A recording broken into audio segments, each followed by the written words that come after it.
अजय पिछले 4-5 सालों से अपने शहर में होने वाली मैराथन में हिस्सा लेता था, लेकिन कभी भी उसने रेस पूरी नहीं की थी।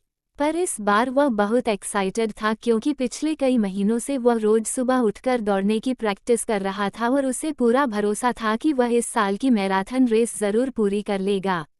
देखते देखते मैराथन का दिन भी आ गया और अजय ने आत्मविश्वास के साथ दौड़ शुरू की। वह तेजी से आगे बढ़ रहा था, लेकिन आधे रास्ते में उसकी टांगों में दर्द होने लगा।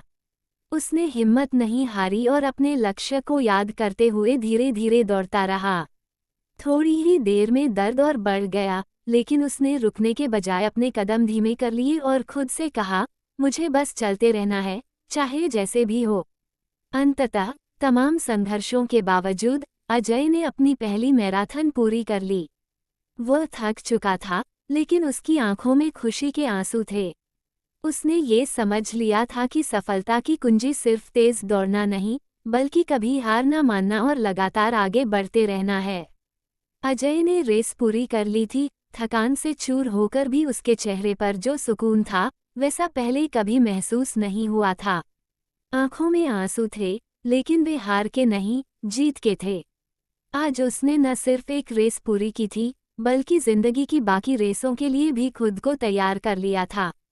क्योंकि असली जीत सिर्फ मंजिल तक पहुंचने में नहीं, बल्कि चलते रहने की जिद में होती है। दोस्तों, कई बार हालात हमारे खिलाफ होते हैं। हम जितना करना चाहते हैं, उतना कर नहीं पाते। लेकिन क्या इसका मतलब यह है कि हम रुक जाएं? नहीं। अगर घर में मेहमान हैं और आप 8 घंटे नहीं पढ़ सकते, तो कोई बात नहीं, 2 घंटे तो पढ़ सकते हैं। अगर बारिश हो रही है और आप 10 कस्टमर से नहीं मिल सकते, तो 2-3 से तो मिल सकते हैं। अगर हालात कठिन हैं और आप तेजी से आगे नहीं बढ़ सकते, तो धीरे धीरे ही सही, लेकिन चलते तो रह सकते हैं। क्योंकि जिंदगी में वही जीतता है जो रुकता नहीं। हर एक छोटा कदम मंजिल के करीब ले जाता है।